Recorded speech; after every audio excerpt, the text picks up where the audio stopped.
All right, guys, welcome back to the Assemble Performance Podcast. It's been a while since we've had a podcast. There's been a lot of stuff going on. So I wanted to come on, give you guys an update on where I've been, where the business has been, and then some of the future for this podcast and YouTube channel. And then also probably get into a topic, thinking about talking about performance today, why I focus on performance. If you've been following me over on Instagram, there's been a lot of business growth and you've kind of seen the marketing evolve. So I want to go over all of that. But I hope this 2023 has treated everybody well. It has been, I think, since February since we put out a podcast. I'll have to check, but it's been a while. So we're back on a regular schedule. This will probably be kind of a quick one today. So let's get into it. So 2023, since the last podcast, has been a huge year of growth, huge year of business growth. If you're following on IG, you've seen that. If you're not following on IG, appreciate the follow there. The link will be in the description. Lots of business growth, got a lot of new clients that we've onboarded and working on brainstorming a lot of training plans and guides that we want to put out. So if you guys are interested in training plans, training guides, ebooks, anything like that, you can send me an email. I'll put that in the description or send me a DM on Instagram. Just let me know, hey, I'd be interested in this, and we'll add it to the list of things that we are experimenting with, looking towards, stuff like that.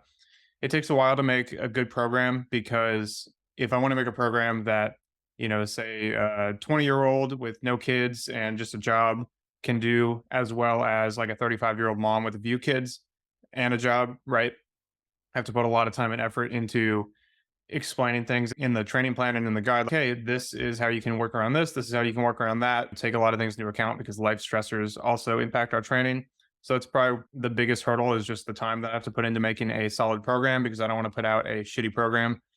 So just stay tuned. It's coming. I don't know how long it's going to take. I want to make solid programs, but they will be here. They will be out. I will update all of you. If you want to stay up to date on the most recent stuff and not have to wait for podcasts to come out, you can join the newsletter. I'll put that link down in the description as well. That's probably the best way to stay up to date is join the newsletter and then Instagram after that, because I can put Instagram out every day. We've also had a lot of family growth personally. Currently have a 4-month-old son. So that has been fun. It's been an experience, lots of learning, new schedule around whatever kind of schedule you can say you have with a newborn infant.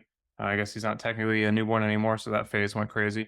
I didn't realize 3 months and below is newborn, and then over that is considered an infant, I think, which that time flew by. Everybody says it flies by, but it flew by. But that's been a lot of fun. It's been really cool to see him grow up and start getting his personality. And I'm really excited for being a parent, especially a lot of my friends have kids that are getting a little older now, and they're also huge into fitness. They're coaches or they're just huge into fitness, and seeing their kids like pick it up because kids are sponges. So that's cool. That's cool because this generation has a cool relationship with fitness to model to our kids that our parents and their parents' generation didn't have. So I'm really excited for all that. If you have any parenting advice, send it my way. Or don't, maybe. I don't know. Maybe I don't want that. Okay. Also, I am personally preparing to get out of the Navy in 2024. So that's been a lot of paperwork, a lot of planning, family planning, where we want to live, what we want to do. I'm also evaluating master's programs, and then so that evaluating the programs, evaluating where we want to live, evaluating some of the programs have really cool times for you to work with professional or D1 teams. I'm also looking for one that's fairly research heavy because I'd like to maybe get my PhD in the future. So there's a lot to consider there. I'll have a GI Bill, so that's not as much of a stressor, but moving the family and then just finding a quality program and applying to them, that's a lot to consider. So been busy in that regard as well. Still training hard personally. I've dealing with a left hip injury that I'm not quite sure what it is yet. I've had it before. It went away with some rest, but I am tired of resting it. I've got a physical therapy appointment, try to figure it out. It's getting better, but I'll keep you updated on that if I learn anything. I've always had issues with my IT band, even when I ran in high school. It's not my IT band, but it's the same hip, same leg. So figure that out. I'm training for a powerlifting meet this winter and then some ultras in 2024. Granted, I got to figure this hip out, but that'll be fun. Hybrid goals, hashtag hybrid. If you guys follow me on Instagram, you'll stay updated on all that fun stuff. I already talked about the master's programs. Overall, 2023 has been a really good year, and I'm really excited to get back in the podcast and YouTube game. I stopped because podcasts, YouTube more than podcasts, but both of them just took a lot of time because I want to put out quality content for you guys that helps you guys. I'm in a much better place now, figuring out what content I want to put out, my editing workflow. So I'm excited to get back on the podcasts weekly, and then I'm going to slowly integrate once I get back on the podcast and start throwing out some more weekly vlogs, training videos, stuff like that, especially because there's a lot of videos that I think would be useful on YouTube for me to send to my clients as I get more and more athletes. There's kind of same patterns of the same questions that come up. So it'd be helpful for me to have a 5-10 minute video answering a lot of the common questions that I can just send to clients when I onboard them or as questions pop up. Transitioning into where this podcast is going, there's going to be a mix of individual episodes like this where I just cover a topic. I'm going to put out Instagram Q&As and stuff. So if you have a question, you can either email me at my email in the description, or you can just send it to me in a DM or answer a question when I put those up. So there's going to be a mix of those. And then there's also going to be a mix of me bringing on guests. So I've already got 3-4 guests scheduled to talk about different things. So that'll be cool. Actually 5, because one of the episodes is going to be 2 guests at a time. So that'll be exciting. Get you guys some new perspectives, information from people and different that coach different types of athletes or that do different type of things. So I've got a few coaches, behavior change coach, specialist, a couple of coaches that I know, tactical coaches, and then some athletes as well that have done some cool events. So if you guys want to see somebody on the podcast, let me know. Again, Instagram, email, either way that works. And then if you're in the fitness industry and you want to be on a podcast, reach out, because I could always use more people to come on the podcast. I'd love to talk to you. So let's do it. I think that's all the admin about where we're going, what we're doing. So I'd like to get into today's topic, which is why focus on performance. If you've been following me on Instagram, you've seen me increase my messaging on this. It's become very important to me as I've worked with more people, talked to more people, trained more myself. I've realized just how important this has been my whole life, and putting words to what's been important in my whole training life has been. So this is why my messaging is really on focusing on performance. So, like, why do we do it? That's what I want to approach in this episode.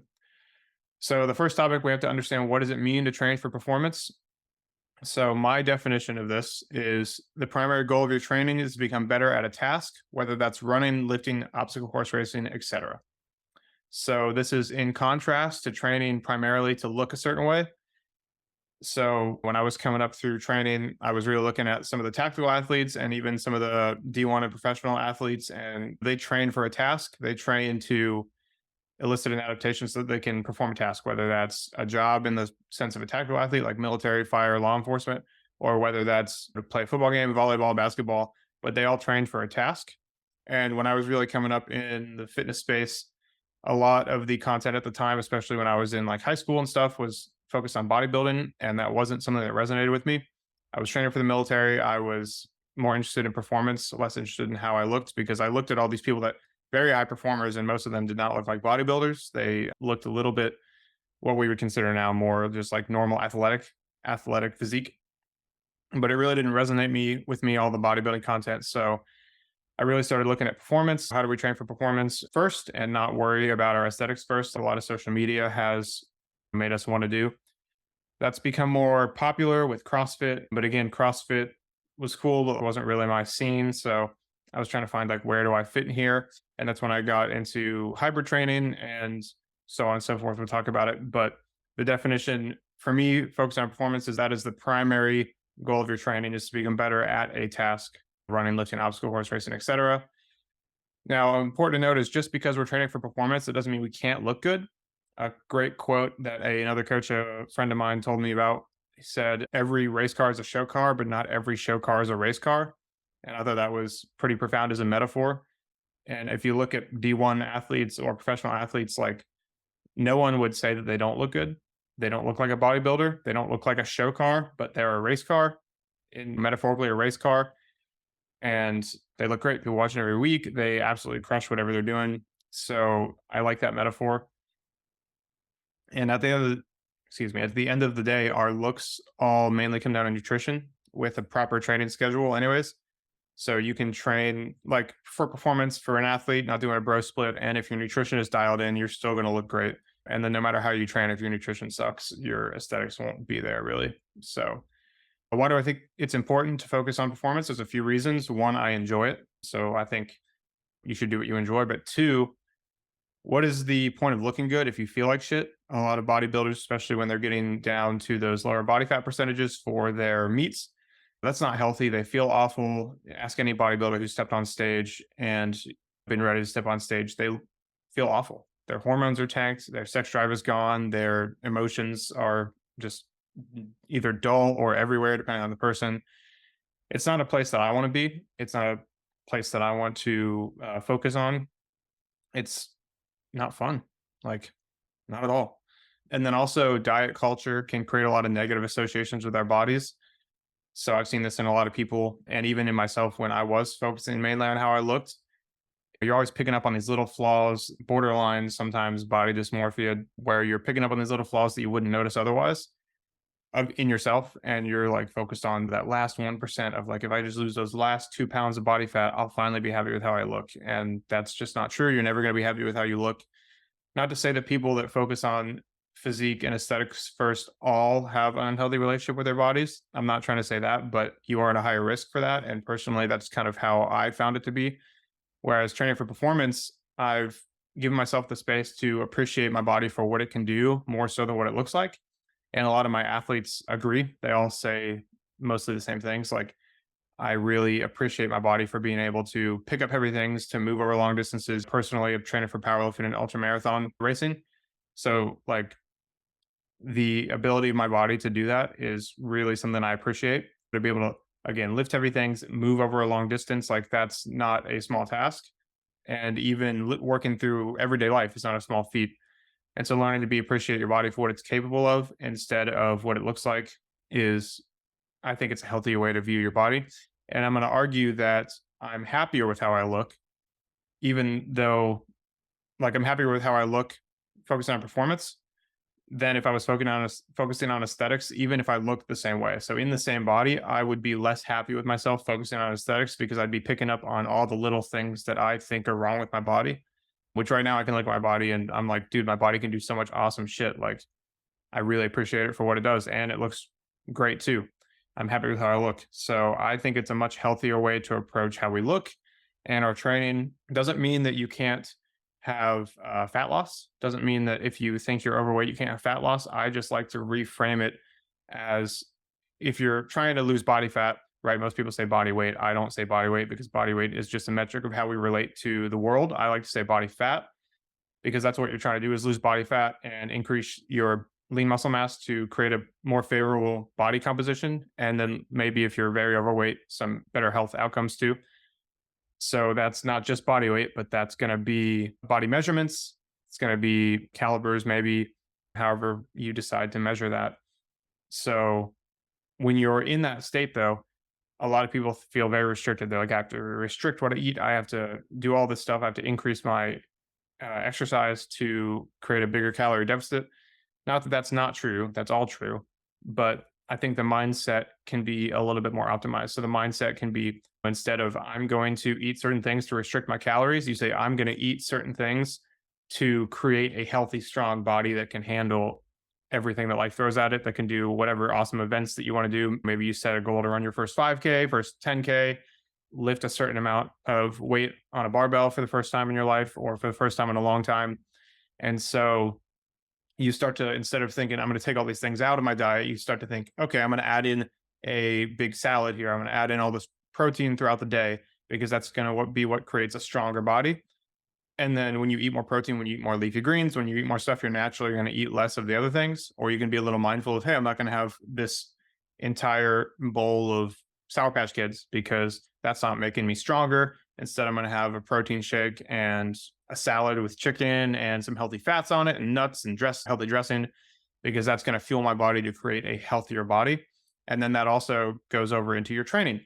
You don't train to burn calories to lose weight. You train to create a strong body. You say, I'm creating strong muscles when I lift, right? I'm creating lean muscle mass that's going to help me, A, be strong, B, move through the world, move my body through the world, and C, age really well. So as I get older and older, I'm not limited by my body. I'm still able to play with my kids, my grandkids, They're cousins, like all of this stuff that you want to do to live a full, healthy life. I still want to be able to walk with my spouse outside when I'm 75, 80, stuff like that. And then when you do your cardiovascular training, your running and cycling, incline treadmill, walking, whatever that is, you say, I'm creating a very metabolically, cardiovascularly healthy human. So I'm not going to die from heart disease. My heart is more able to pump blood, deliver oxygen to my muscles. I'm not going to be limited when I'm older walking up the stairs because I have the lean muscle mass and strength to walk up the stairs, and I have the cardiovascular ability to walk up the stairs or to walk down on the beach or insert daily living activity here that you have to be able to do as you age and as you get older. These things aren't going to limit you. I can go hike with my family. I can take my kids up this mountain, right? Things that maybe you didn't get to do as a child that you want your kids to be able to experience. You don't want your body to be the limiter. So yes, you're going to lose body fat. And as a secondary to that, you're going to lose some body weight. But I'm going to caution you that body weight isn't the only thing. You've probably heard that a lot because as you gain muscle and lose body fat, your weight won't change as much as your body fat percentage because muscle weighs more than fat does. But through that process, if you're overweight, you're going to lose some body fat, or if you have more body fat than you want, through that process, you'll probably lose some body fat and increase your body composition and how you look, but you're really building a healthier body. And that's the whole point, is building a healthier body that can live a longer, healthier, more full life. And again, that's performance. Whether you want to run a race, lift a certain amount, or whether you just want to live a great life, you're training for performance because you're training to perform in life. And I think that's just a much healthier way to approach health and fitness in general. I think CrossFit's done a great job of promoting that to the mass market, but I still think that diet culture is very prevalent, and nothing wrong with bodybuilding, but most people aren't bodybuilders. Most people just want to look good and live good lives and enjoy their lives. And I don't think bodybuilding diet culture is the way to do it the most healthy way. If you don't agree, I'd be happy to have a conversation about it because I'm happy to always talk, always learn, always learn. And I like to talk to people that don't agree with me because it forces me to A, learn more about the other side, and B, learn more about what I believe because I have to defend what I believe. I won't be defensive, but I have to explain why I believe what I believe and provide the research or find research to back up what I believe. So if you don't agree with me, let me know. I'd love to talk about it. Also, another thing about completing events, training for performance, is if you set goals of 5Ks, lifting, etc. I think these are great for health and everyday life because it helps you build community around some healthy activities, right? If you go to races regularly, if you go to meets regularly, or just go to the gym regularly, talk to people, build a community. At the end of the day, the quality of our relationships largely influences the quality of our life. There's been some long-term studies at Harvard that have looked at this, like what correlates with the healthiest, happiest, longest life. And a lot of it is the quality of our relationships.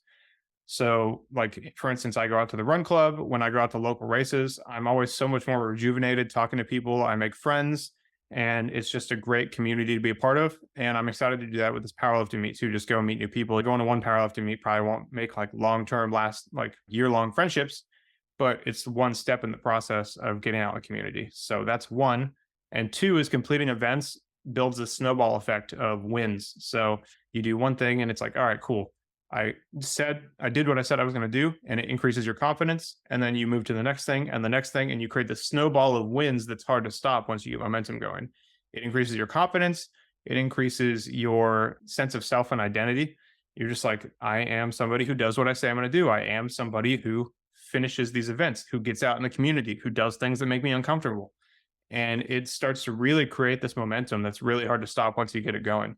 And I think that's awesome. You set bigger and bigger challenges then. Okay, cool. Look at this. I did 3 5Ks in a row. What if I can do a 10K? Hey, I did a 10K and I hit a PR in the gym. What if I can do a half marathon and keep hitting PRs in the gym? Hey, that was possible. What if I can do a marathon? So on and so on. You don't have to always be getting bigger and bigger goals. Maybe it's, hey, I did a marathon and hit a PR in the gym. What if I can run a faster marathon and stay strong in the gym or whatever? And I think that really correlates with our external life too, not just fitness, but if you take it outside of fitness, right? You build that confidence in one area and it spills out into other areas. Like, hey, I used to think this wasn't possible. Now I see it's possible. So what does that mean for the rest of my life? What do I think is not possible for the rest of my life that is actually possible? Where am I self-limited? So I think that those are some of the awesome things that come with training for performance. The takeaway for all this, as we kind of come to the end of this shorter episode, is this is why at Assemble Performance we focus and market towards increasing performance, because it's what we're passionate about. It's what we think enhances people's lives the most. We do have some clients who are focused on losing body fat, but it's still through the lens of increasing performance and like living bigger and healthier, happier lives, and not through the lens of restriction. It's through the lens of we're going to increase our health. We're going to set some goals. We're going to meet those goals. We're going to set new goals. We're going to build confidence. And throughout this whole process, we're going to live a fuller, happier, healthier life that brings us more fulfillment, and not just focus on fitness is built to restrict us. So that was really the overview of why I think focusing on performance is very important, and why at Assemble Performance, that's what we focus on. If you have more questions, you can send me an email, hit me up on Instagram. Otherwise, we are going to have some really great episodes coming out in the future with some guests. So stay tuned for that. And I will see you guys in the next podcast.